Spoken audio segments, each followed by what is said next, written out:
Alright guys, Hayzink here, welcome back to the channel for another Street Fighter Duel video. So I'm going to do this one slightly differently.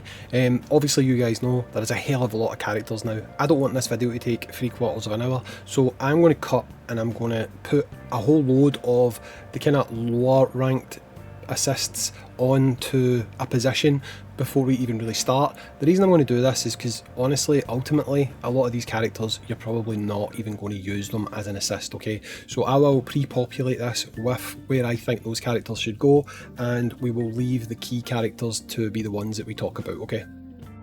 Right, so there's still a ton of units that I need to do, and it's still going to probably take me longer than I wanted it to take me, but at the end of the day, the units that are organised to the left hand side, they're the ones that I've placed, okay? Now let me explain really quickly. Some of them will be placed where they're placed because maybe they just do something like an additional attack that gives you some damage, so like Akuma and Viper give you damage. There's also units on here that they are gimmick can be RNG dependent, or it can rely on something like a unit dying. So if you think of Mummy Dalsim, he only does something when you get a unit that dies, so that means if you've fought well, you'll never see him doing anything, which is pretty poor.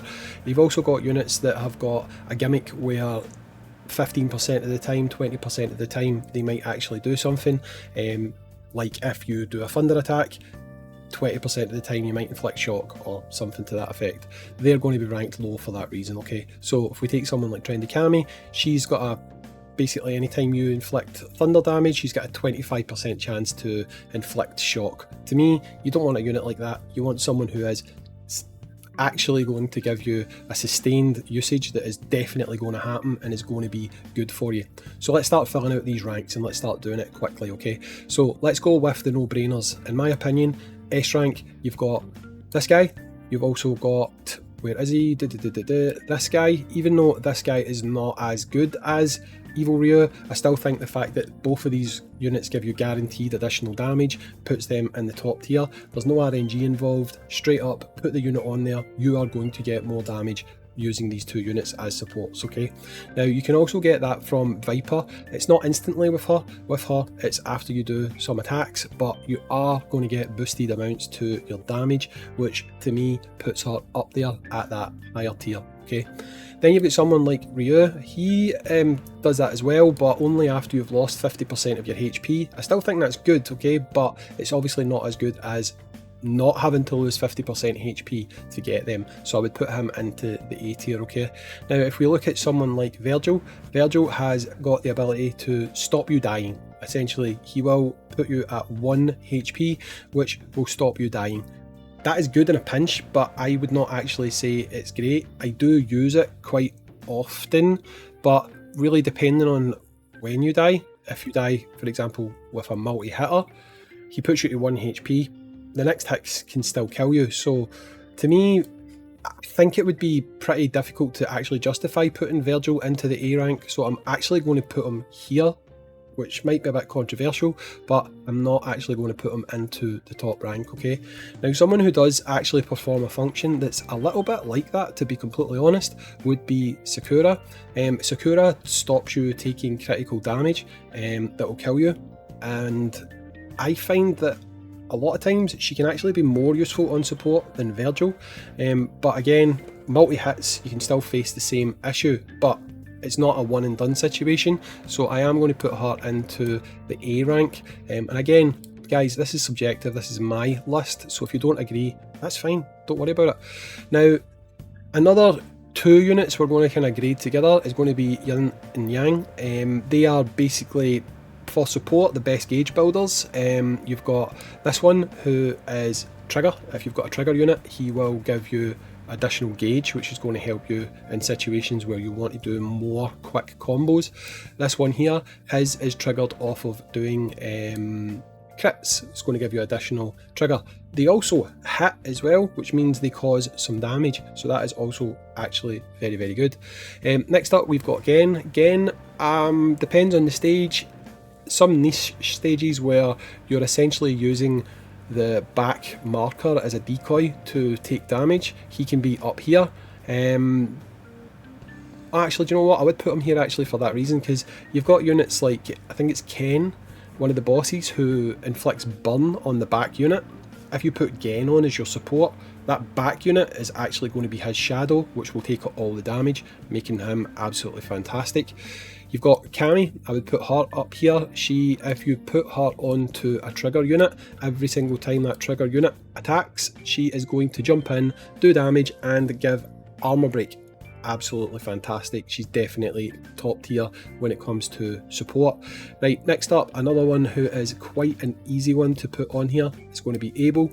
Abel is probably one of the best supports in the game, assists in the game. He is just basically going to give you shields.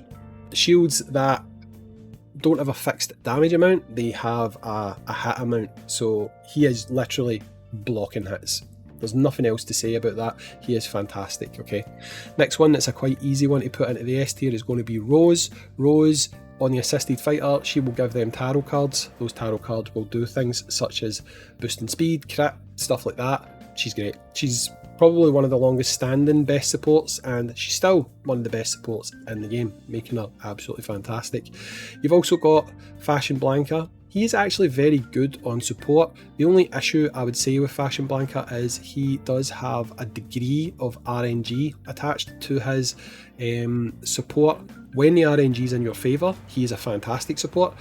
Obviously, if you have a bad run of RNG, he's not really helping you very much. So while on his game, if you're getting the luck you need, I would put him up here or here. Because RNG is involved, he's not consistent enough for me, and I think I would put him into the B tier for that reason.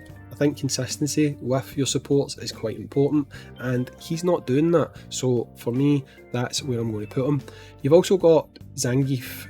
Zangief is a bit more straightforward. He is literally just going to make you have more defense against certain factions, helping your survivability. Probably, to be honest, I would put him here. I could argue that he could go up top. I'd be quite happy to put him up top. Nobody would really be able to convince me otherwise, but we'll put him in the A tier because, again, I just feel like there's better options you're going to run over him. Like, for example, this guy here. For your flame team, for your main flame team that does damage, absolute no-brainer. He goes into the top tier. Without question, he goes into the top tier. Next up for me, another one who I honestly think is a top tier support is going to be Neo. He has demon power.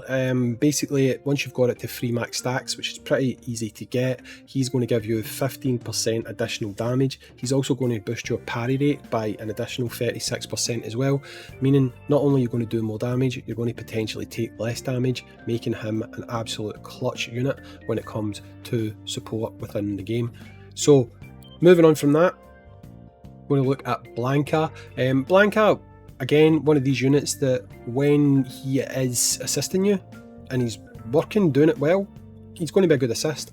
But his assist is RNG based. You've got a 20 or a 25% chance of it actually doing anything. So if RNG is not in your favour, he's just absolutely wasted on the support slot, in my opinion. So for that reason, I'm going to put him here. Then you've got Elena. She gives heals for like 8% of her HP.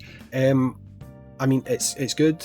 It's not great. I don't see anyone really using Elena over a lot of the options above Elena. So, I mean, honestly, for a lot of these units, anything really below the B line, you might as well not use, right? That's just my honest opinion on this one. I just think you might as well not use these units because, hey, they're not fantastic.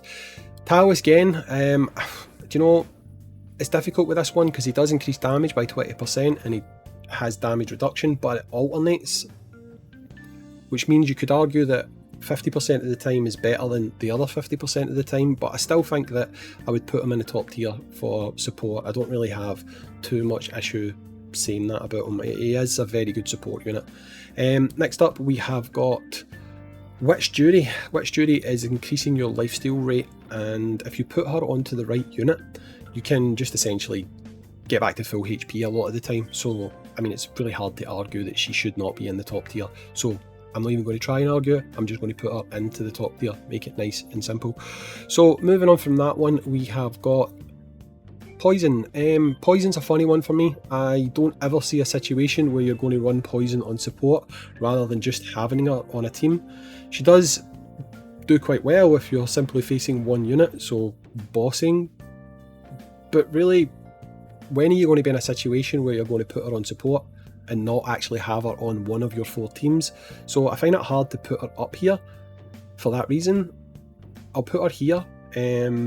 She is decent for a support, but really, when are you ever going to use her?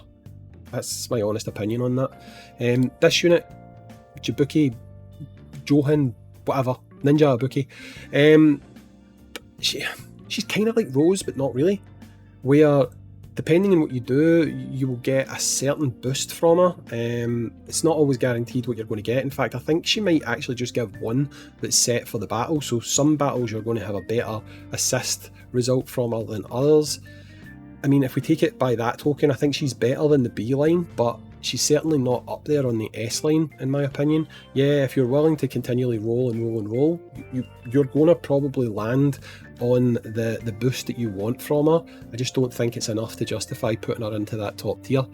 This guy here, he doesn't really do much apart from give you a speed boost starting out, but when you do use him, he can be absolutely vital to giving you that boost of speed that takes you over the edge, meaning I'm quite happy to put him into the A tier. Vega, he's probably overlooked by a lot of people, but Vega is actually S tier support. He, anytime you get bleed or burn, he has got a high chance of applying bleed to your enemy, like an additional stack of bleed. I mean, I guess because he's kind of got a certain degree of percentage based RNG, I need to be fair and put him into A. I can't put him into S, but I do think he is probably S, but to be fair, I will put him down into A. You've got Chun-Li all day long. Essentially, every time you crit, she'll give healing to the lowest, the member of your team who's got the lowest HP. Basically, essentially being a de facto healer for your team. Again, she's one of these units though, I think a lot of times you'd rather run her, but as a support unit, she is absolutely fantastic as well, okay? Bison has got a kind of revival mechanic, but with his, I think it's slightly better than Ryu's because it's similar to Ryu. When you drop below a certain percentage of HP with Ryu, you obviously get a boosted amount of attack. With Bison, however, when you essentially die, you get one kind of revive and you've got it with more power. So he's stopping you dying and giving you boosted attack. I'm going to put him up there. Again, I feel like you would probably have him on a team before you would have him as assist. I actually really like Ken when it comes to assisting. He has got his curse mechanic that I think is really good, you know. I use him as support quite a lot and I find that it can come in very handy. And do you know what? I'm not even going to justify it. Yeah, he's gone into the S tier. He is a very solid unit for support in my opinion. So next up we're going to talk about Oni. Oni unfortunately has the same issue as other characters in my opinion, which is you need someone to die before you even see anything happening. You don't want people to die, so sorry Oni, I'm actually going to put you on the bottom tier for that reason.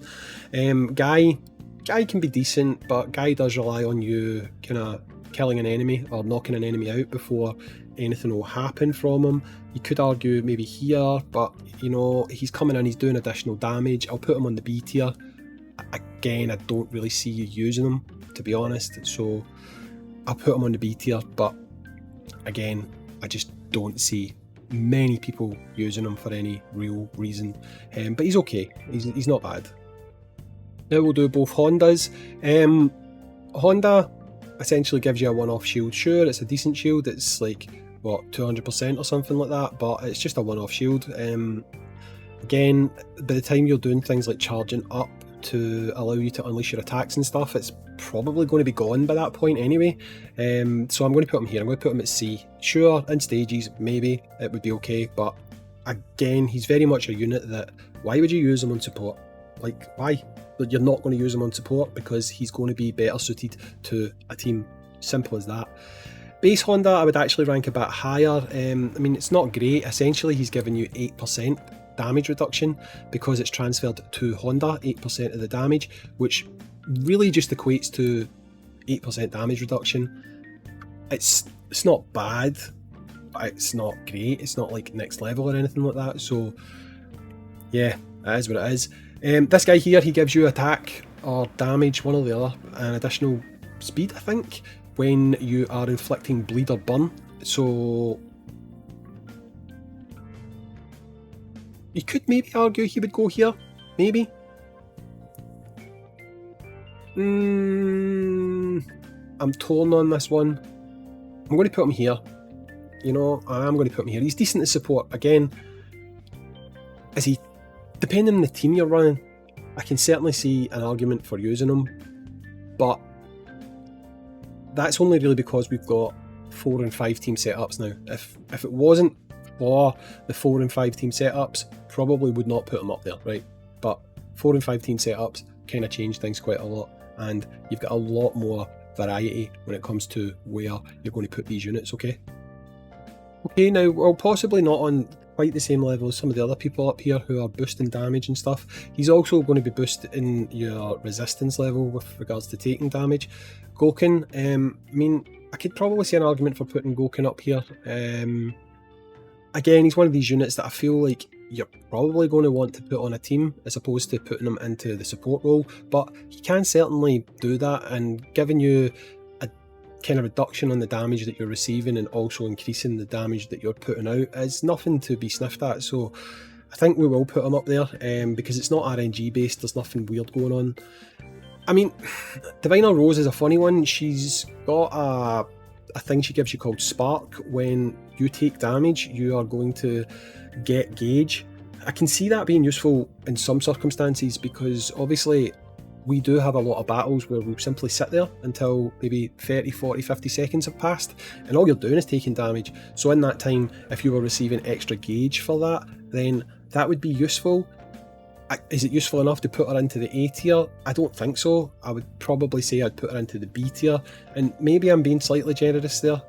It's entirely possible, but it is what it is. That's where she's going. We've got Elena, Summer Elena. She will give you HP, but it's based on dispelling or resisting debuffs. She's probably one of the best units that you could run on a team to dispel debuffs. So how often are you actually going to see her like functioning? So yeah, in an ideal world she'd maybe be higher, but no, she can go into the C. Again, she's another unit I feel like very much you're probably going to want to run on a team. Flame Chun, yeah, okay, Flame Chun can be okay on support, but again, the type of team that you would put her onto to support, why is she not on the team?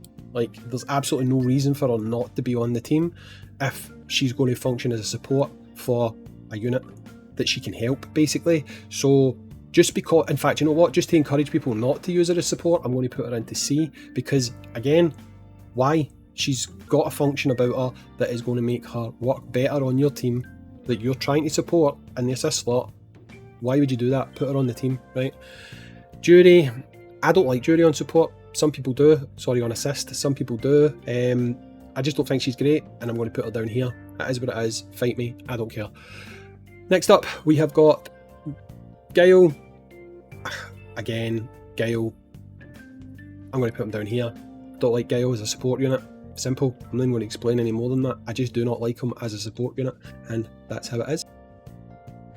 Chun-Li, boosting people's crit. Okay, it's boosted by a percentage of her crit. It's decent. Don't think it's top tier. Put her here. Then you've got Akuma, boosting people's gauge. Yep, awesome. Not as good at boosting gauge as the two top units that boost gauge, but still boost gauge. Can't really turn your nose up at it. Put it into the A tier. Again, he's not the top level for boosting gauge, but he is still a gauge booster, and it is something that we kind of look for within the game. So next up, we're going to look at Trendy Guile. He gives you 3 Sonic Saber stacks when you start the battle. That essentially allows you to ignore, 15% of the enemy's defense. I mean, it's decent. It's for sure decent. I don't think it's S tier decent, but, well, actually, do you know what? If you're going to give 15% increased damage, 15% ignoring defense, I guess it's kind of on par. Maybe no, well, if I put him here, that makes sense because of him. But if I put him here, then I feel I need to move him down. Do you know what? I'm going to take the easier option. I'm going to move him there. Not gonna lie, easier option. This guy, he increases your healing rate for the assisted fighter. Nah, not for me. Not for me. Put him here. I don't think it's great. Some people might think it's great. I don't think it's great. You've got Elena. She's not as good in support as people would have thought she was. She's not. She's definitely not an S tier support. I would put her into the A tier for support. I think people maybe are overhyping her a little bit in the support role. She is not as good as some people think she is going to be. She's decent. Would I run her over Ryu? No. Would I even run her over Cody? Probably not, to be honest. So I'm going to put her into the A tier.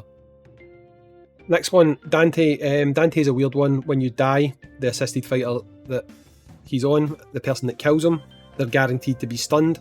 Now, I've already made it clear that I don't like assists units that have that function of you must die for them to do anything. But I think it's... I suppose if you were in a battle where you thought that there's a good chance that you might die, and them suddenly getting potentially interrupted due to that stun, I think might make them slightly better than the other options, because his kit is almost as a sort of a safety net, you know? You've died, we'll stun them. I mean, I'm struggling here to justify this, but I think he's maybe slightly better than the other ones that have that mechanic, right? Okay, so next one up we're going to talk about is going to be Ibuki. Ibuki, if you put her on a fast unit, she's going to give you more crit. Put her on a fast unit that's probably outspeeding who you're fighting, she's going to boost her crit. So if you put her onto someone like Vega, Vega's going to get a lot more crit. If you put her onto someone like Kuma, depending on who you're fighting, Akuma is going to get a lot more crit. You could maybe say up here, but we'll say that she's here because she's not necessarily a one-size-fits-all like a lot of these other units up the top are, okay? On its day, when it's triggered, it's very good. 40% chance for it to trigger. I need to treat this the way I've treated other kind of bonuses that have a RNG element to them, and the fact that you have a 40% chance of it landing means you have a 60% chance of it doing nothing. So we're going to put Vega and Kami down here. Their condition is that you need to attack a unit with armor break or bleed, and it's only got a 40% chance of triggering. So for me, that's enough to relegate them down to the C tier. Okay, next two units I'm going to put into A. I'll explain why. Yang gives you a shield if you take crit.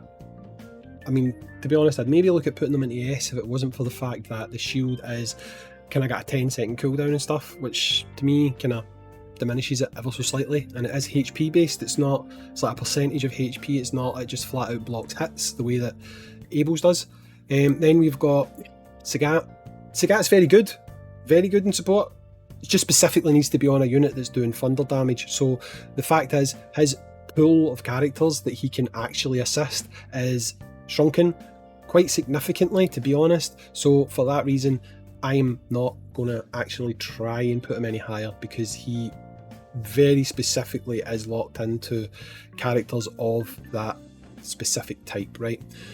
So we've only got two characters left to go. This video is so much longer than I wanted it to be, but let's just finish it off now.